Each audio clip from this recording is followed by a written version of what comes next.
Bien-aimés dans le Christ, que la grâce de Jésus-Christ notre Seigneur, l'amour de Dieu le Père et la puissance du Saint-Esprit descendent maintenant sur nous pour nous aider à méditer cette parole afin qu'elle puisse porter du fruit dans notre vie pour la plus grande gloire de Dieu et le salut de nos âmes.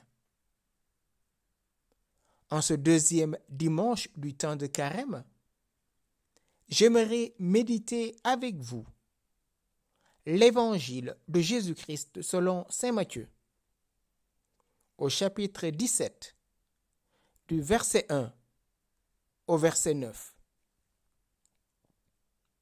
En ce temps-là, Jésus prit avec lui Pierre, Jacques et Jean son frère, et il les amena à l'écart sur une haute montagne.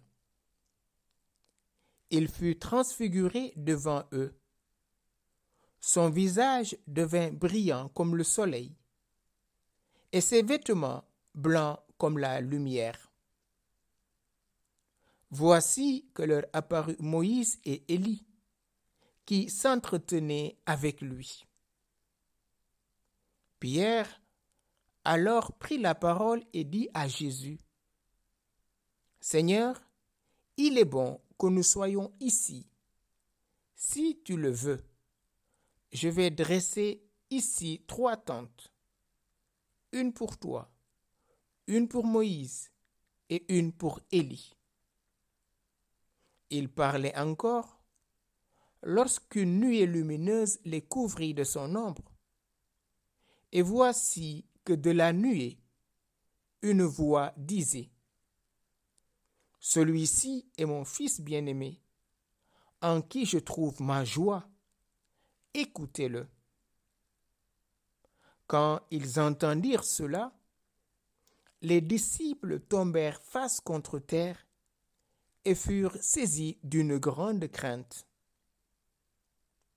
Jésus s'approcha, les toucha et leur dit: « Relevez-vous et soyez sans crainte. » Levant les yeux, ils ne virent plus personne, sinon lui, Jésus seul. En descendant de la montagne, Jésus leur donna cet ordre: « Ne parlez de cette vision à personne, avant que le Fils de l'homme soit ressuscité d'entre les morts. » Bien-aimés dans le Christ, dimanche dernier, nous avions médité les 3 tentations du Christ au désert. Rempli de l'Esprit Saint, Jésus fut conduit au désert pour être tenté par le diable. À 3 reprises, le tentateur va chercher à faire douter Jésus de sa filiation, à le mettre en mal à l'égard de son Père, en lui demandant de sauter du haut du temple, et troisièmement, en lui demandant de transformer ses pierres en cailloux. Et bien sûr, en lui demandant de l'adorer. Ces 3 tentations, nous en sommes parfois victimes. Jésus a revêtu notre nature humaine. Et cette nature, blessée par le péché, par la désobéissance d'Adam et Ève, le nouveau Adam, Jésus-Christ, qui l'a revêtu, va connaître les mêmes tentations. Le désert renvoie bien sûr à ses ancêtres, les Hébreux, qui, au lieu de 40 jours, vont passer 40 années dans le désert avant d'arriver en terre promise. Or, Jésus récapitule en lui toute la révélation et accomplit tout. Aujourd'hui, Jésus prend avec lui Pierre, Jacques et Jean, 3 disciples. Pourquoi les 3 et pas les autres? Voilà le choix de Dieu, frères et sœurs. Parfois, nous nous disons, mais pourquoi Dieu a choisi un tel et non pas un autre? C'est le gouvernement de Dieu sur nous. Il sait pourquoi il a choisi ces trois. Ces trois seront témoins aussi de la résurrection de la fille de Jaïr. Mais il fera aussi appel à ces trois à Gethsémani lors de son agonie. Et Jésus les amène à l'écart sur une haute montagne. La montagne, c'est le lieu de la rencontre avec Dieu. Comme Moïse passa 40 jours, 40 nuits sur la montagne, ainsi que Élie lui-même va passer du temps sous la montagne quand le corbeau vient le nourrir après son temps de jeûne. Jésus les amène sur cette montagne. La montagne, le lieu de l'élévation spirituelle, le lieu de la rencontre avec Dieu. Et qu'est-ce qui se passe? Il fut transfiguré devant eux, c'est-à-dire son visage devint brillant comme le soleil et ses vêtements blancs comme la lumière. Jésus, à un moment donné, révèle à ses disciples sa gloire, les faire voir sa gloire, parce que tout était caché dans son humanité. Et là, il leur laisse voir sa gloire. Quelques versets avant, au chapitre 16, le dernier verset, Jésus dit, « Il y a ceux parmi vous qui ne mourront pas sans avoir vu la gloire de Dieu, le règne de Dieu. » Et voilà que Jésus laisse apparaître sa gloire. Son visage devint comme le soleil et ses habits comme la lumière. Parce que c'est Jésus, le soleil levant, qui vient nous visiter, comme le dit Zacharie dans son Benedictus. Et ses habits devinrent comme la lumière, parce que lui-même est lumineux. Jésus dit, je suis la lumière du monde. Et dans cette transfiguration, lui apparaît Moïse et Élie, les deux colonnes de l'Ancien Testament. Moïse qui va passer 40 jours, 40 nuits sur la montagne. Élie aussi qui reçoit la révélation du Dieu de tendresse dans la brise légère. Voilà, ces deux colonnes de l'Ancien Testament sont présents sur ce lieu d'intimité avec Dieu. Sur la montagne de la transfiguration, Pierre et Jean, les colonnes de l'Église, vont aussi recevoir la révélation de la tendresse que Jésus-Christ est venu nous révéler. Et qu'est-ce qui se passe? Il s'entretenait avec eux, avec Jésus. Matthieu ne nous dévoile pas le contenu, mais ils sont là pour encourager Jésus qui va entrer dans sa passion. Il parlait. Et qu'est-ce qui se passe? Pierre prit la parole et dit à Jésus, « Seigneur, il est bon que nous soyons ici. Si tu le veux, je vais dresser 3 tentes, une pour toi, une pour Élie et une pour Moïse. » Peut-être ça a coïncidé avec la fête des tentes, où les Juifs habitaient 8 jours sous la tente, en commémoration de ce grand moment, pour rendre grâce à Dieu, mais aussi dans l'attente du Messie.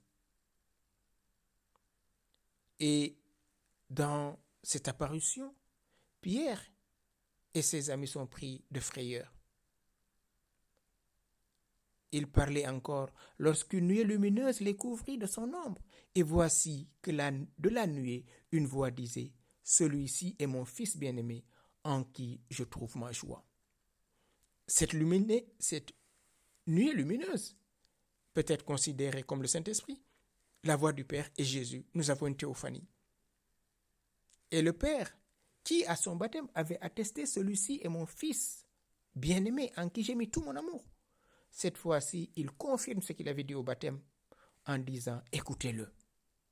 Jésus n'est plus ce Messie roi, mais il devient aussi ce Messie prophète qu'on doit écouter. Écoutez-le, Shema Israël. Le Seigneur nous demande d'écouter son Fils. Quand ils entendirent cela, les disciples tombèrent face contre terre et furent saisis d'une grande crainte. Mais Jésus s'approcha, les toucha et leur dit, relevez-vous et soyez sans crainte. Jésus s'approcha. Oui, frères et sœurs, dans la tourmente de notre existence, Jésus s'approche toujours de nous. Est-ce que nous lui donnons la possibilité de nous toucher? Est-ce que nous acceptons de nous toucher? Ou nous sommes recroquevillés dans notre mal? Ou nous sommes toujours blottis et révoltés contre Dieu lorsque le mal s'abat sur nous? Lorsque la peur nous tétanise? Lorsque les flots nous submergent? Relevez-vous et soyez sans crainte. Relevez-vous, c'est le signe de la résurrection. Il les relève et il les met dans la paix. Soyez sans crainte. Levant les yeux, ils ne virent plus personne sinon Jésus seul. Oui, parce que les deux étaient venus pour réconforter Jésus dans son humanité qui va entrer dans sa passion. Les deux sont venus pour témoigner que tout ce qu'ont dit les prophètes et la loi s'accomplit en cet homme qui est transfiguré devant vous. En descendant de la montagne, Jésus leur donna cet ordre. Ne parlez de personne de cette vision que vous venez d'avoir, jusqu'à ce que le Fils de l'homme soit ressuscité. Les disciples vivent un moment exceptionnel. Leurs yeux vont s'ouvrir sur la divinité de Jésus-Christ. Ils ont fréquenté cet homme, mais ils ne le connaissaient pas comme tel. Jésus, après leur avoir annoncé sa passion, au chapitre 16, il leur a dit qu'il va entrer à Jérusalem, où il va être livré.